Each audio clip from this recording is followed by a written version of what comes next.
Oke, hello, welcome back to this channel. Hari ini kita masuk ke diskusi reading TOEFL ya.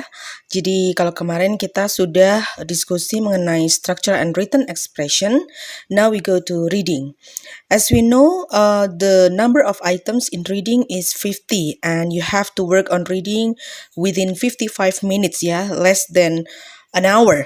Jadi logikanya kalau kita mau menyelesaikan satu nomor, it's better for you to spend like less than a minute ya, because you have huge number for reading section.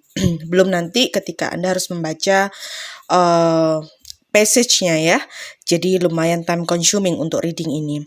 Dan kemarin kita sudah mendiskusikan kalau the biggest challenge in TOEFL actually is not about the difficulty of the item, but the time management ya, termasuk reading juga. Jadi bagaimana kita bisa memanage waktu untuk mengerjakan reading dalam waktu 55 menit ya. Jadi dalam waktu sesingkat itu, apakah kita bisa menyelesaikan semua bacaan gitu kan? Nah, di sini di hadapan kita sekarang ada salah satu passage ya, kita coba kerjakan. Jadi memang strategi yang ada pada reading memang hanya skimming dan scanning begitu ya. Jadi di sini kalau Anda masuk pada skimming, you read the overall passage and you find the topic or the main idea for every single paragraph in the passage. Tetapi kalau pada scanning, you have to figure out defining specific information in the passage. Jadi Anda mencari specific information seperti who get involved in the story, and then where is it located, and then where did it happen, how did it happen gitu ya. Jadi Anda mencari specific information dalam bacaan tersebut. Oke. And then kita masuk di sini. Ada beberapa pertanyaan di sini. Memang hal pertama yang harus kita lakukan adalah tidak membaca teksnya dulu ya. Karena kalau kalian membaca teksnya, praktis kalian akan menghabiskan waktu yang cukup banyak dan itu akan berulang terus gitu kan. Jadi kalau misalkan setiap Anda mengerjakan soal, Anda pasti you have to refer to the story or the passage again, dan itu lumayan menghabiskan waktu gitu. Jadi alangkah baiknya kalau memang reading, kita langsung masuk ke reading ke questionnya. Nah, di sini Anda pun harus bisa memprioritaskan kira-kira pertanyaan mana sih yang bisa dikerjakan dulu gitu ya. Contohnya kemarin pertanyaan seperti vocabulary question, pronoun reference gitu. Atau mungkin determine course, atau mungkin writer's tone, itu juga bisa Anda kerjakan dulu. Tetapi kalau pertanyaan itu menanyakan topik, main idea, lalu mungkin menanyakan mengenai implied question gitu ya, saya rasa you have to skip it ya, untuk nanti Anda kerjakan di akhir-akhir begitu ya, karena memang mau tidak mau Anda harus baca teks kalau seperti itu. Oke? Kita lihat di sini ada 8 pertanyaan. Kalian bisa identify kira-kira pertanyaan mana nih yang bisa Anda kerjakan dulu. Misalkan nomor 1, ini kan determine the purpose of the writer to write this passage. You can skip it karena mau nggak mau kita harus baca ini ya. And then number 2, the question asking about unstated details. Jadi Anda cari yang salah di sini kan. Mau nggak mau kita juga harus membaca, tetapi di sini Anda bisa referring ke keywords yang ada. Jadi Anda bisa melihat kata kuncinya langsung. Ini bisa dikerjakan cepat juga. And then number 3, ini adalah jenis vocabulary question. Nah, ini adalah yang saya maksudkan tadi ya, kita bisa kerjakan dulu. Number 4, ini juga vocabulary. And then number 5, ini juga asking about stated detail. Kita juga bisa kerjakan karena selama ada keywordnya semacam ini, kita bisa kerjakan cepat. And then green algae, ini juga sama seperti nomor 5. And then 7, we have another vocabulary question, right? And then 8, kita juga punya yang namanya detail question. Ini juga bisa dikerjakan selama kita punya keyword di sini, oke? Alright, kita langsung masuk saja. Kita masuk ke yang contohnya nomor 2 ya. Which of the following is not true about algae? Okay, so we have keyword di sini. Di sini ada kata algae, not true. Ini berarti Anda cari yang false. Benar ya? Oke, kita lihat di teks di sini. So this is a story about algae, ya, and then the type of how the writer or the author classify the type of algae, gitu ya. Kita lihat di sini. Jadi di paragraf pertama ini sudah it tells us the story about algae. Algae is a primitive form of life, ya, a single cell or simple multiple celled organism. Oke, dari kalimat pertama ini sebenarnya bisa menjadi kunci untuk kita mengerjakan. Kita lihat di sini, ini kuncinya. Algae is a primitive form of life, a single cell or simple multiple celled organism. Jadi di sini kita bisa jadikan acuan. Yang A misalkan, all types have only one cell. Nah ini sudah ketahuan salah ya. Karena sebenarnya kan tidak hanya terdiri dari satu sel saja. Bisa multiple celled organism. Jadi kita bisa langsung menjawab begitu ya. Yang A yang salah. Gitu. Oke? And then, number 3. We move to the next one. The word pigmentation in line 4 means. Nah, di sini kita langsung aja masuk ke baris keempat di sini. Oke, we have it. Pigmentation or coloration. Jadi Anda bisa langsung masuk ke konteks kalimatnya. Kebetulan di sini ini adalah jenis vocabulary question yang kita bisa lihat artinya di structural clues yang ada. Kebetulan di sini ada konektor or. Oke, so we talk about synonym here. Jadi pigmentation or coloration. Anda tinggal pilih aja di sini ya. Langsung aja dapat ini. Gitu, oke? Now we move to the next question. The word microscopic in line 6 is closest in meaning to? Okay, we refer to baris ke-6 langsung di sini.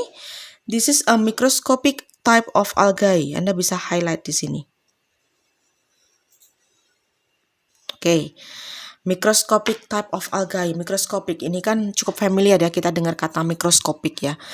Biasanya this is a tool to observe a tiny or small object, begitu kan? Jadi kalau kita lihat di sini mikroskopik ini sebagai adjective ini. Alright, kita lihat di sini yang A, mechanical. Kayaknya kurang relate ya.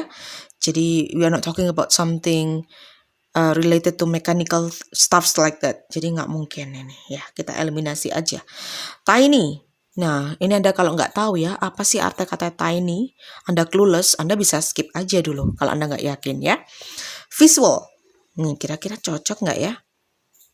Nah, kayaknya this is a microscopic type of algae. Kurang sesuai kalau Anda masukkan di konteks kalimatnya. Tidak. And then, bacterial. Actually, we are not talking about bacteria or something like that ya. Ini nama tumbuhan kan. Jadi kurang sesuai. Jadi yang paling masuk, yang paling make sense ya, artinya adalah yang bravo. Tiny ini bersamanya small gitu ya, very small. Alright, number 5. Algae remnants found in Africa are, okay, so we have keyword here. Di sini ada kata ini and then Africa. Alright. So let's scan the passage. Ini satu strategi yang Anda bisa lakukan untuk membaca cepat. Jadi Anda harus cari ini kata Afrika nih ya, di sini mana. Nah, ini ketemu dah. Ini Afrika ya. Nah, Anda bisa highlight di sini. Oke. Ya, dan Anda baca konteksnya di sini, oke? Jadi di sini we talk about algae ya yang cukup tua dengan kemampuan untuk berfotosintesis dan fosilnya bisa ditemukan lebih dari 3,4 billion years ya. Itu umurnya ya. Jadi bisa menekankan ini adalah algae yang paling tua begitu ya. Kita lihat di sini aja langsung. Yang mana nih? Yang C. Oke, langsung aja masuk. Nah, jadi yang memang Anda temukan jawabannya itu sudah sesuai gitu ya. Dengan fakta yang atau mungkin jawaban yang Anda temukan. Nah, biasanya jawabannya ini dia written clearly ya in the passage. Anda bisa temukan langsung jawabannya di passage tersebut. Oke, number 6. Green algae is generally found. Oke, kita masuk ke green algae untuk keywordnya. Nih, langsung masuk ya. It is generally found in fresh water. Nah, ini jadi bisa ditemukan di fresh water. Lalu dia bisa ditemukan di on the surface of enclosed bodies water such as ponds or lakes. Nih, kuncinya. And then, jadi ini ya kuncinya ya, it reproduces on the surface of enclosed. Jadi kalau surface itu kan berarti top ya, on top of the water. Ini langsung aja, on the ocean floor, tidak salah ya. And then throughout ponds or lakes, hati-hati ya. Throughout ini yang bikin salah juga tidak. And then surrounding juga bukan. Nah, nih, jadi adverb of place-nya yang salah. Ini yang sesuai. This one. Okay? And then 7. The word coating in line 10 could best be replaced by. Kita masuk ke line keempat. Sorry, ke line ke-10. Nih. And has the appearance of a fuzzy green coating on the water. Ya. Kita kan bicara masalah tanaman ya di sini ya, karakteristik sebuah tanaman. Oke, kita lihat di sini yang A. Clothing, I think it has nothing to do with the cloth ya. Sesuai. Covering, it could be warmth. Ini juga there is nothing to do with the temperature, jadi salah. Sweater ini juga tidak. Jadi this one. Ini konotasi saja begitu ya. Ya. Yang dilapisi begitu ya. And then this one, brown algae would most likely be found. Kita masuk nih di sini, brown algae. Anda bisa highlight di sini. Ini kuncinya. Its long stalks can be enmeshed on the ocean floor. Oke, bisa di dasar samudra atau mungkin mengambang di permukaan begitu. Ya, Anda lihat ini di mana nih? On trees, near, on rocks in the ocean. I think the best possible answer is delta, gitu ya. Okay, now we go to the next passage. Kita coba cari karakteristik pertanyaan reading yang lainnya, okay? Alright, now we go to the first number. The paragraph preceding this passage most likely discusses. Nah, mungkin ada beberapa dari kalian yang bingung ya dengan arti dari pertanyaan ini.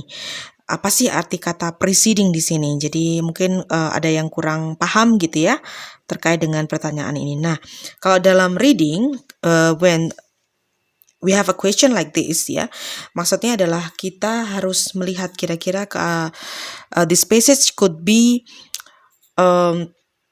mungkin adalah sebuah artikel yang memang dia tidak ada introductory paragrafnya. Jadi memang dia hanya potongan sebuah artikel saja. Nah, kalau misalkan passage ini dia diawali ya dengan cerita sebelumnya, kira-kira cerita sebelumnya itu menceritakan tentang apa? Itu maksudnya. Gitu ya. Kira-kira what does the previous story tells us about gitu. Jadi mau tidak mau kita harus mengacu ya, kuncinya adalah pada the first sentence on the first paragraph itu. Jadi kita bisa membaca kuncinya ada pada kalimat pertama. Kita coba lihat di sini, kita baca sama-sama. Ya. Whereas literature in the first half of the 18th century in America had been largely religious and moral in tone. Ya, ini. So we have the first sentence here. Ini. Oke, this one. Sementara itu sastra ya di abad ke-18 yang pertama di Amerika itu sudah bercerita mengenai sesuatu yang agamis ya dan moral gitu ya dalam konteksnya begitu. Nah, kita lihat nih kira-kira cerita sebelumnya itu menceritakan tentang apa gitu ya. Pilihannya seperti ini. Yang A, how literature influence the population. And then B, religious and moral literature. Yang C, literature supporting the cause of the American Revolution. And D, what made Thomas Paine's literature successful. Kita bisa lihat di sini, kalau kita lihat ya, konteksnya ini kan bercerita mengenai karakteristik dari sebuah sastra, begitu ya. Jadi kita bisa mengacu pada kalimat pertama gini, by the latter half of the century, kemudian di abad selanjutnya ya, maksudnya abad tersebut ya, di periode selanjutnya, the revolutionary fervor that was coming to life in the colonies began to be reflected in the literature. Jadi tone-nya sudah tidak lagi religius dan moral, tetapi mengenai revolusi ya, ya terkait dengan koloni atau penjajahan saat itu begitu. Nah, kalau kita melihat ya kalimat pertama itu kan religius dan moral ya, kemungkinan besar ya pasti sebelumnya, cerita sebelumnya itu berbicara mengenai literature yang ada hubungannya dengan religious and moral in tone. Seperti itu, oke? Yang A, kita coba lihat, nggak ada hubungannya ya dengan populasi. Religious and moral literature ya, it could be the best possible answer ya, ini yang paling representatif. And then literature supporting the cause of the American Revolution, ini enggak ya. Jadi ini hadir pada second half or later half of the century gitu. What made Thomas Paine? Ini kita juga nggak ngerti ya, who is Thomas Paine? Karena tidak tercantum di kalimat pertama. Jadi yang paling memungkinkan adalah yang bravo. Begitu, oke? The next one, the word fervor. Okay, we have another vocabulary question here. Kita langsung aja masuk fervor di sini. Ya, revolutionary fervor. Kita bicara mengenai tone-nya. War ini tidak ya, anxiety, kecemasan juga tidak ya. Jadi lebih ke ini ya. This one, spirit. Nah. Okay.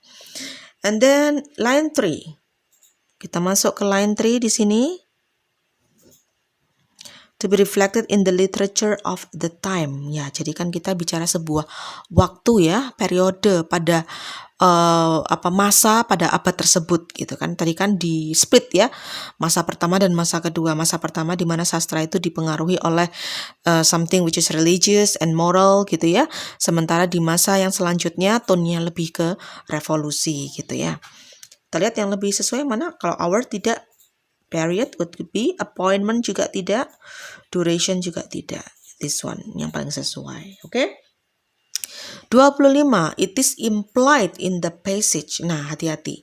Kalau misalkan ada kata implied, ini mau tidak mau kita harus membaca ya. Membaca, mereview ya, the overall review of the passage. Karena kadang we should bring our conclusion ya to untuk mencari inti atau mungkin ide dari passage tersebut gitu. Atau biasanya mungkin jawabannya ada di bacaan tersebut. Oke, kita lihat. Yang A, some writers in the American colonies supported England during the Revolution. Beberapa penulis di American colonies supported mendukung Inggris selama masa revolusi. Kita lihat ya di sini ya. Oh, ini kuncinya ya ada di baris keempat. Although not all writers, ya, walaupun tidak semua, berarti kan ada beberapa ya, of this period supported the revolution, ya itu berarti kesimpulannya kan ya. Jadi meski tidak semua, ya berarti paling tidak ada few of them or some of the writers support the revolution, begitu. Okay. And then the second one, Franklin and Paine were the only writers to influence the revolution. Ini the two best known and most influential writers. Nah, ini kan strong sekali ya kalau hanya satu-satunya, padahal mereka berdua adalah yang paling terkenal. Berarti ada mungkin yang lain, tetapi tidak terlalu well known atau mungkin less famous gitu ya. Oke, ini tidak ya. And then because Thomas Paine was an Englishman, he supported England. Tidak juga ya. Authors who support England didn't remain in the colonies during the revolution. Juga tidak. Yang paling sesuai adalah yang this one. Ya. Yeah. Oke, nomor 26 ini adalah jenis pertanyaan yang juga bisa kita kerjakan cepat ya. Pronoun referent. Nah, ini kita masuk aja ke baris 8. Dan kita lihat konteksnya. In these articles he used a simple style of language. He. Ya, kita lihat ya pronoun reference ini mau tidak mau kita baca kalimat sebelumnya. Jadi, what does he refer to? Oke, Ben Franklin, jelas sekali ya. Jadi, this one. Alright, the last one. According to the passage, the tone of Poor Richard's Almanac is, ya. Kalau kita bicara tone, itu kita bicara what is the idea or the message gitu ya.